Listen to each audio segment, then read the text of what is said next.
नमस्कार मित्रांनो, वामन परुळेकर व्लॉग्स या चॅनलवर तुमच्या सगळ्यांचं हार्दिक हार्दिक स्वागत. आत्ता आपण आहोत रत्नागिरीतल्या मत्स्यालय या भागात. इथे बऱ्याच लांबून लांबून हे बघा डोंगरगाव शाळेची सहल आली आहे. कुठे आहे ही शाळा आता मलाही कल्पना नाही, पण बरीच लांबून आलेली असेल. पण इथे मत्स्यालय असल्यामुळे इथे बऱ्याचदा फार लांबून लांबून लोक येतात मत्स्यालयाला व्हिजिट करायला. आणि आज आपण या रस्त्यावरून का सुरुवात केली आहे प्रवासाची, तर मी माशाचा मोठा मार्केट आहे इकडे, मत्स्य बाजार म्हणूया आपण त्याला, फिश मार्केट. इथे आलेलो आणि तिथून आता मी रिटर्न चाललो आहे. तर तुम्हाला इथून ते साळवी स्टॉपपर्यंत आणि त्याही पुढे JK फाईल्स पर्यंत जो रस्ता आहे ना, NH 166 नॅशनल हायवे 166, म्हणजे रत्नागिरी ते अगदी सोलापूर नागपूरपर्यंत त्या रस्त्यावरूनच आपण चाललो आहे सध्या. तर या हायवेची परिस्थिती किंवा या हायवेचं काम कुठपर्यंत आलं आहे ते दाखवायचा प्रयत्न मी तुम्हाला करेन मित्रांनो. आत्ता आपण त्याच हायवेवर आहोत, पण इथे मात्र या सेक्शनमध्ये काम नाही आहे चालू मेजर. काम इथून सुरू होतं. बरोबर हा जो चौक आहे ना, जो एक रस्ता जातो आरेवारेला, एक रस्ता जातो खाली रत्नागिरी शहरामध्ये, अगदी तिथून या हायवेची सुरुवात होते, कामाची सुरुवात होते हायवेची म्हणण्यापेक्षा. सो आपण बघूया आता काम कुठपर्यंत आलंय, किती प्रगती आहे कामाची.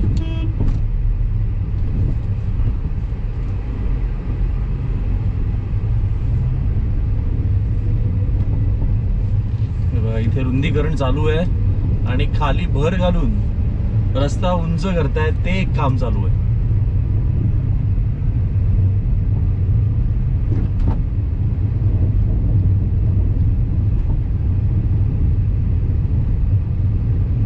पूर्ण डोंगर कट केलाय हा, आणि डोंगर कट करून खाली पण भर घालून थोडा रस्ता वर घ्यायचा प्रयत्न चाललाय, कारण इथे खूपच कमी जागा आहे. बघा इथे दिसतंय खाली रस्ता जो आहे तो बरोबर त्यांनी केलाय काम त्यांनी खाली, पण आता इथे वर आणखी भर घालून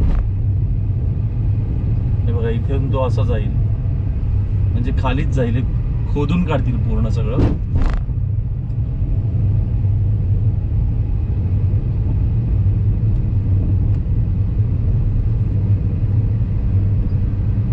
दरड कोसळण्याची शक्यता. आता रस्ता थोडा अरुंद झाला इथे सध्या काम चालू असल्यामुळे. हे बघा इथे प्रगती पथावर आहे काम, JCB आपलं काम करतायत. त्याचबरोबर इथे मोठी मशीन दिसतीये बघा फिलिंगची, ती पण आहे. पंचवाल्याला थोडी घाई आहे आपल्या, जाऊ दे पुढे. बघा इथे फिलिंग करून हे वरपर्यंत आणणार आहेत, थोडं वर घेऊन मग लेवल करतील. बाकी आता आपण इथे डिफेन्स एरियामध्ये आहोत, सो आत तर नाही जाऊ शकत, आतमध्ये प्रोहिबिटेड आहे.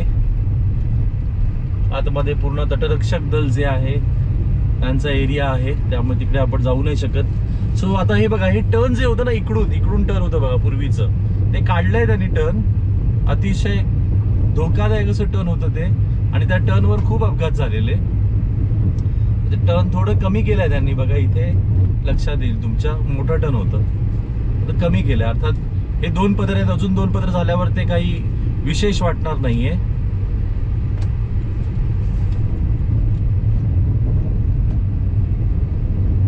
आणि ती 2 टर्न होती, एक सुरुवातीला टर्न होतं, मग पुन्हा वर गेल्यावर एक टर्न होतं.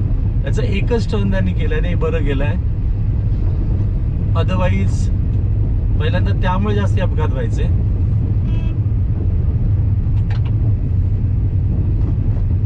Indian coast guard ambulance, coast गार्डचा इथे खूप तुम्हाला सध्या इन्फ्रास्ट्रक्चर दिसेल, किंवा त्यांचे रस्ते दिसतील, गाड्या दिसतील, सॉरी, रस्त्यावर त्यांचे बरेचसे फलक दिसतील.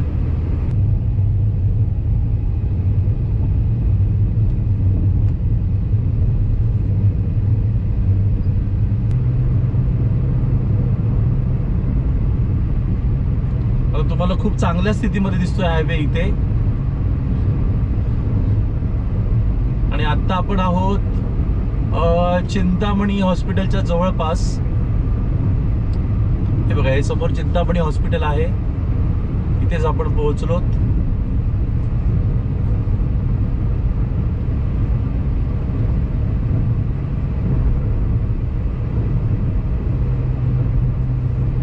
उद्यमनगर बस स्थानकाचा तिथे तुम्हाला दिसतंय बस स्थानक केलेलं.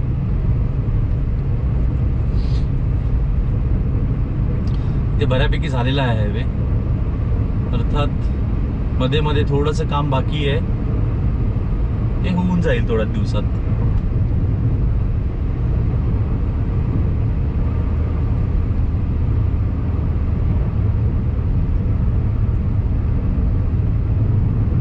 चंपक मैदान, बऱ्याच सभा, बरंच काही इथे झालेलं होतं गेल्या काही वर्षांमध्ये. आणि इथे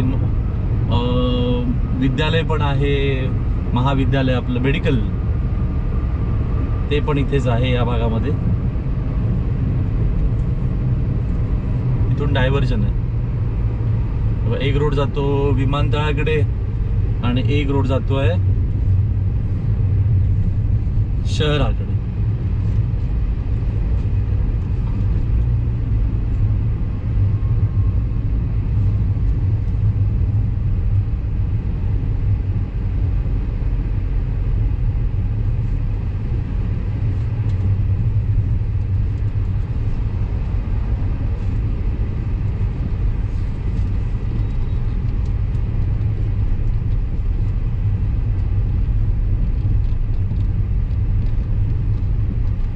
त्या जंक्शनच्या जवळपासच भरपूर रस्ता अजून बाकी आहे. 4 रोड एकत्र येतात, चर्मालय भाग म्हणतो आपण याला.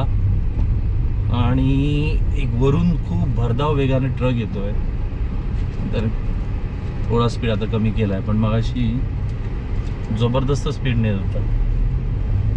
असे जे ड्रायव्हर्स असतात त्या ड्रायव्हर्समुळे जास्ती अपघात होतात. जबाबदारीचं भान नसतं.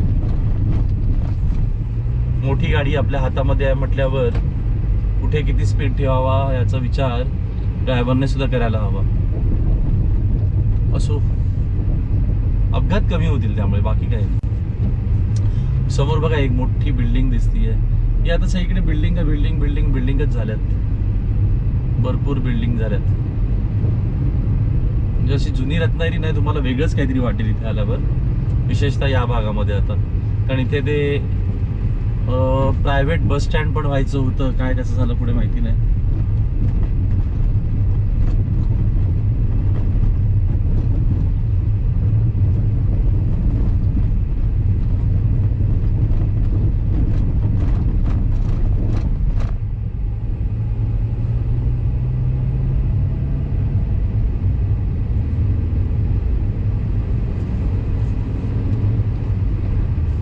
अशा प्रकारे आपण 6व्या स्टॉपला आलोत. रत्नागिरीतला प्रसिद्ध स्टॉप 6वी स्टॉप, तिथे आपण रीच झालोत. आणि तुम्ही इथे बघताय अजून इथे काम मात्र होणं बाकी आहे 6वी स्टॉपला.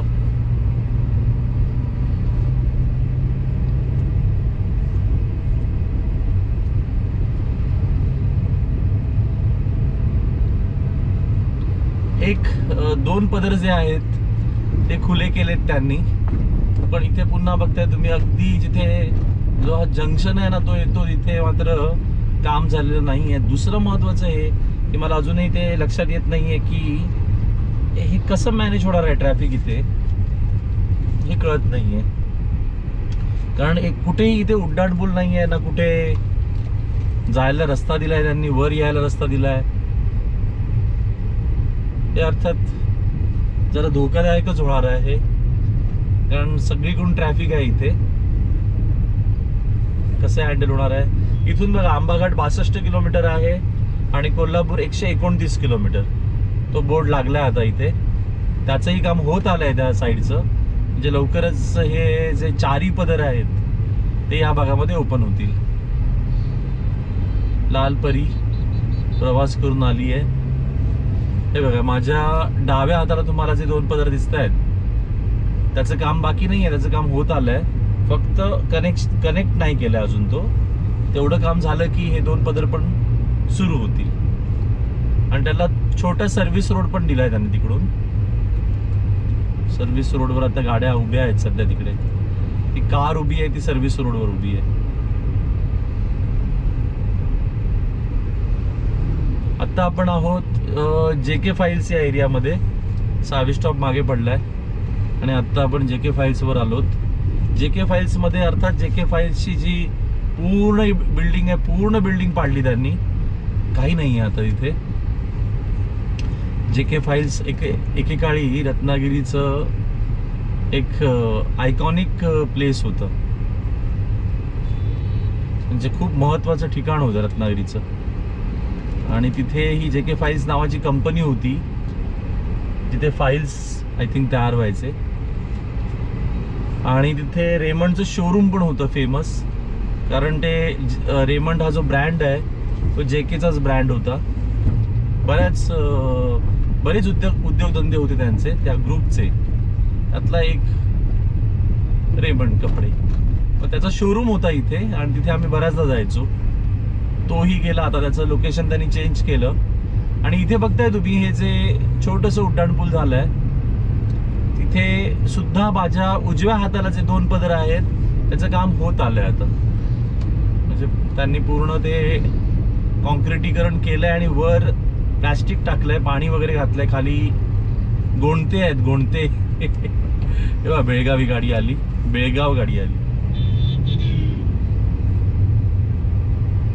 हा, आता हा सेक्शन जो आहे ना, हा मेजर सेक्शन राहिला या हायवे मध्ये. बाकी मी तुम्हाला पुढे घेऊन जायची पण गरज नाहीये, पुढचा मागे मी व्हिडिओ केलेला आहे ऑलरेडी.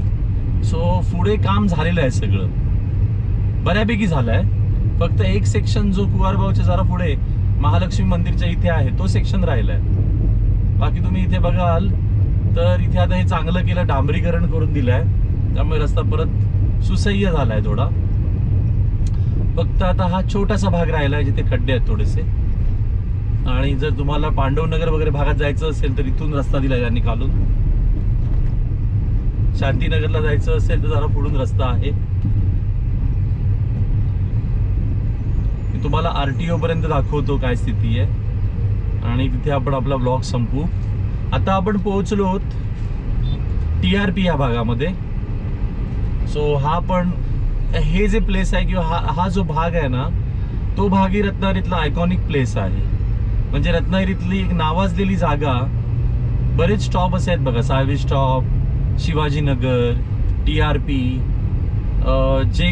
JK फाईल्स, ही खूप जुनी नावं आहेत आणि स्टॉपची नावं आहेत. तसंच हा एक स्टॉप फेमस TRP. बऱ्याचदा TRPचा फुल फॉर्म काय तर टायर पुनस्तरण संयंत्र, म्हणजे काय, टायर रिमोल्डिंग. तर ते STशी संबंधित आहे. बऱ्याच जणांना माहिती नव्हतं. STचं डिपार्टमेंट होतं ते, आणि ते आजही आहे. खूप चांगल्या स्थितीत आहे, रिनोव्हेट केलं आहे. तिथे बाजूलाच विभागीय कार्यशाळा पण आहे STची.